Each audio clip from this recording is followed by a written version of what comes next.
Chapter 28, Episode 7, Part 4. This arc's almost over.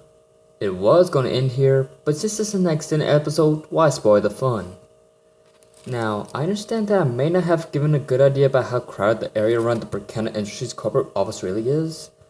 That was because, despite living in Giga City, I'd never really been in the area. Even when I needed to have my leg taken care of, I would be taken to a local hospital where my extreme dislike, but not hatred for, Eidos kicked in. So, when I say that two of us trying to get back to an apartment building against the flow of a massive crowd was similar to a fish trying to swim up a waterfall, I don't think I'd be exaggerating. Potentially. Possibly. Maybe. Jack and I had an interesting time trying to get through the mob of people who had nothing better to do on a weekend than walk around in circles and not really do anything. And, for the record, that was totally not what I was doing earlier. I was window shopping. Get it right. Why is this city so crowded? I asked out loud, getting a few looks from random passerby. Because it's a popular hangout spot? Jack answered. The reason why only two of us were finding our way to the population was because neither of us were a ninja. Seriously, not long after we started making our way back to the apartment, Buki hopped onto a few things before she found the rooftops. Stupid shortcuts. It took us a few minutes, but we were able to make our way back to the building, where Buki was waiting for us with a massive grin. What took you two so long? She asked as she leaned up against the doorframe. Shut up, I said. Not all of us can go roof hopping anytime we won't. Guys? Jack asked. As much as I'd like to hear you two go at it, I think we've got more important things to worry about right now. He was right. We started back for the apartment again, but not before I gave him the quick temptation to flick Ibuki's nose, smiling to myself as I left her behind. I didn't bother check to see if she was bothered by it or not. I didn't need to. Just as we got back to room 115, the door flew open. Sky, looking as enthusiastic as I'd ever seen him, met us in the doorway. It's him, he says. We made our way over to the monitors. You sure? Jack asked. We all huddled around, trying to get the best look at the computer monitor we could. Save our eyes. How many huge bats do you see flying around? If you live in New Arcadia, plenty, Book answered. Or if you step outside at all today, Bridge added. Sid rolled him again. Thanks, partner, she said with a bit of a sarcastic tone. Anyway, Sky interrupted before things got any further. We were pretty sure he flew into one of the offices near the tower. C nodded. We lost sight of him on the ground. So did we, I said. And he slipped out of our camera ranges, Sky added. Great. So he had no idea where exactly he went. Well, I had an idea, but I didn't want to push it. Fishing for reasons to bust somebody isn't a good idea when you're in any sort of law enforcement, my internet research had taught me. After all, look at Colonel Barrow. Then again, what's the only lead you've got? I might know, I said. Six heads turned to look at me. Pressure. A couple of days ago, I managed to stall Maverick attack. Stall? C asked. I didn't exactly stop them. Tango did that. I could take credit for something someone else did. Anyway, one of the Maverick's groupies that Tango took out had something on him that had this company's logo on it. I confronted the only person I knew in our school tied to kind of interest about it. She acted like she didn't know anything about it, but I could tell something was up. I already mentioned that though. Sky nodded. I remember that. You thought he might be coming here to meet with him about something. I nodded back at him. Yeah, he might have flown to our office. Her window was open when I had my chat with her. Do you remember which room it was? Jack asked. I shook my head. No. Tango helped me get up there, but I couldn't tell how far up we were.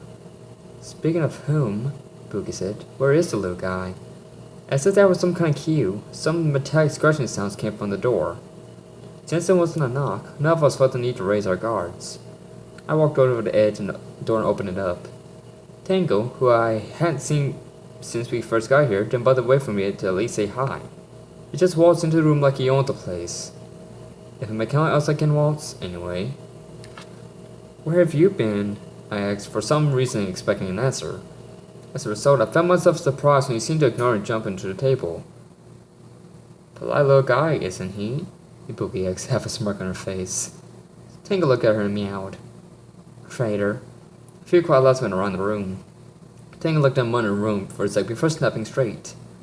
His ears turned toward it. The fairy tips began to pulse a faint red light.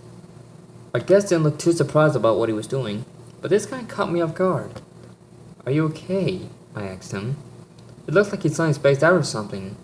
I stuck around so that I could see his face. Dim lights of something, I assumed electricity, raced along his eyes as he seemed to tune everything out.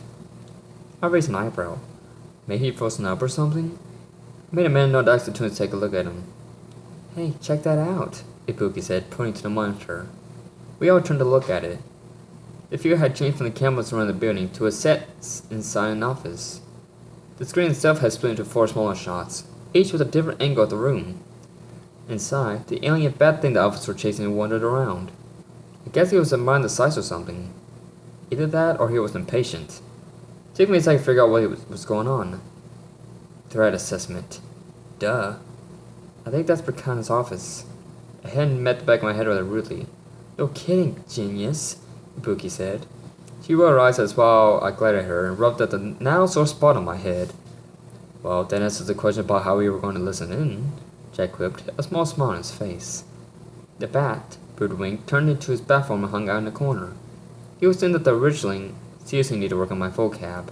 In question walked into the room. I curled my toes in my shoes the second I saw her. Good thing too, because I could let something tense up at the sight of what that little prince says while nobody could see it. And let me make sure that my leg was working. She walked in wearing her training uniform, another towel on her shoulders, and a pretty tall gun of business suit behind her. If I had to guess, that was probably the guy she was talking to about finding more info on me.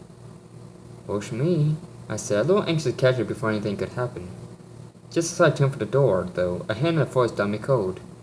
Wait, Sky said. Let's make sure things are the way we think they are. He's right, Secret. For all we know, she might not be involved. I quietly growled, but she did have a point. After all, he could have just picked her off as a hindspun until the pressure lifted. That was when Bricana's partner spoke for the cameras. Your father will be pleased to see you trained properly after your incident at school. The guy with her bodyguard, I assumed, said to her. You didn't know it was the intruder in the corner. Cecilia huffed. Oh, please. You know very well that my workout today was only because my father saw it as the best discipline measure he could think of. In fact, I could have skipped it if I wanted to and moved on with my day. He isn't here to make sure that his word is adhered to, after all. The man chuckled. And yet you went through it anyway. Of course I did. She wiped her forehead with the towel. I may have the ability to ignore my father, but I am not irresponsible. Oh, that's good to know, the bat said. Both people jumped slightly and stumped their heads around. You either saw the bat drop from the ceiling and shift into its alien form. Then you won't have a problem with keeping with your end of our agreement. That was enough for me. As quiet as I possibly could, I slipped away from the group and made my way toward the door. I hoped anyone noticed the sound of the door opening and closed behind them. As the slit opened, I turned to check. Not seeing a person look behind them. Good. I quickly stepped out in the hallway and let the door close. Too sick for a Ibuki. I raced as quickly as I could out of the building and around to the alley in the back. Because, every set of buildings has an alley in the middle. Once I was sure I was out of sight, I brought up the wrist with my watch, fully intending on calling my armor. A hand on my shoulder, though, made me jump about 2 feet into the air and spin around into a defensive stance. Ibuki stood right behind me wearing the biggest grin I'd ever seen.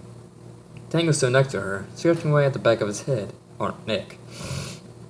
Why he was scratching, though, was beyond me. You're not as thick as you think you are, she said, still smiling. I rolled my eyes. This is what I get for having a ninja for a best friend. Oh, shut up. Where are the others? They're still in the room. They would have made sure that we're not getting in over our heads. Jack said they'd meet us once everything's good. That made me look at her odd. We? Who said you were going to do anything? Ibuki rolled her eyes. We already had this discussion. I'm your best friend, which means that I'm going to stand behind you no matter what you do. Even if it's something as stupidly questionable as this. I smiled a little. Thanks. Her smile sounded to a frown. I don't think that this means you're off the hook. We still need to talk about this whole thing later on. Fine, I nodded. It really was fine. I turned to Tango. You think you can get me up there as quietly as possible? Tango stopped scratching and meowed. Hoping he didn't have fleas or anything. Can mechanics even get fleas? I called for my armor. Thankful that the only person around here with the stupid password was the one person who would never let me live it down. Sure enough, once I was armored up, she started giggling. Whose right idea was that? I rolled my eyes. The twins? Makes sense. Tango jumped off the ground, shifted into his jetpack form in midair, and fixed himself into place. You might want to stand back, I told Ibuki. I have no idea what's gonna happen. Silently nodding, she took a couple of steps back. Good thing too, because I could feel the jets on my back building up energy, but not letting it go. What did I get myself into? Before I knew it, Tango let all the power they stored go at once, resulting in both a nice little boom that nearly destroyed my drums and probably attracted a lot of attention, and sending me toward the office like a rocket. I'd have been impressed with how much he'd fired with me with it if it weren't for the fact that I was flying so fast I could swear I left my brain spot we took off from. The jets died out a second later, but I continued to fly toward the tower. Once I was high enough, a small blue box appeared in my sight. I rubbed out my eye to try and clear it, only to find a clear visor covering them. Explains why I wasn't getting any bugs in my eyes. Is that where the office is? I asked. It's kind of hard to talk properly when you're flying through the air at like 100 miles an hour. Instead of an answer, I got a burst from the jet that forced me to angle off. This made me turn around the building until I was on the same side as the office. I kept gliding towards the window, but I noticed that I started to slow down. It didn't help that, once we were at a certain point, Tango decided to detach, leaving me to keep going on in my own momentum. Once I was close enough, all I could do was reach out for the ledge and hope to grab it. I did, but I had enough momentum built up so that the rest of me kept going and smacked to the wall head first. What was that? I heard from above. It sounded like brewing if I remembered right. Probably nothing, Brickman answered. Mostly likely a bird hitting the building. Seems to happen more often than people realize. A bird? Really? Well, maybe the bird was a mechanoid. In any event, shall we return to the discussion at hand? She continued. Nobody responded. I was under the impression that your weapons would serve me some kind of purpose. Oh, but they can, Brewing said, sounding like some kind of cheesy salesman. I started to pull myself up slowly, hoping none of them would see me. Thankfully, they were all facing the other wall, unable to tell that I was even there. Brickman sat in her chair, leaning on one arm while the other two sat on either side. You see, my crabbots have the capability to take on anyone who might stand in your way and bring them down. Yes, I see that. Except that the quality of your machines is far too low. It would take a great deal of my resources in order to maintain even a minimum personal security, let alone working the scale that I require. The man standing next to her, Gareth, turned his head slightly. I could see that he was wearing a pair of sunglasses. Gareth's chair turned a little. Oh, don't look at me like that, Gareth. I'm not planning on replacing you with this... thing's... trash. Gareth didn't respond. He just stared at her for another second. If Brewing was insulted, he sure didn't show it. It may seem like a bad investment now, he said, still trying to make the sale. But you can't deny that sheer numbers can make my crop virtually unstoppable. Brickman's hand came from behind the chair and pressed a button on the desk. A hidden screen on the other side of the room turned on. He started playing what looked like security camera footage from the battle in the mall. Unstoppable? She repeated, heavy on sarcasm. Hardly. Even greatly outnumbered this clumsy fool who fenced herself from every launcher. All I can see out of this is a rather pathetic performance. I smirked under my mask. Now was as good a time as any. Oh, I don't know, I said, causing two of the three to spin around in surprise. Gareth turned slowly. I guess he had seen me already. I thought it was some of my best work. You! Brickman shouted, clearly not happy about seeing me again. Me, I cleverly retorted. Like I said, you'll want to keep your windows closed. You just never know what kind of trash will float in here. Clearly, she growled. She turned to see the man that walked in with her. Gareth, see to it that both of these piles of refuse, she stressed the word.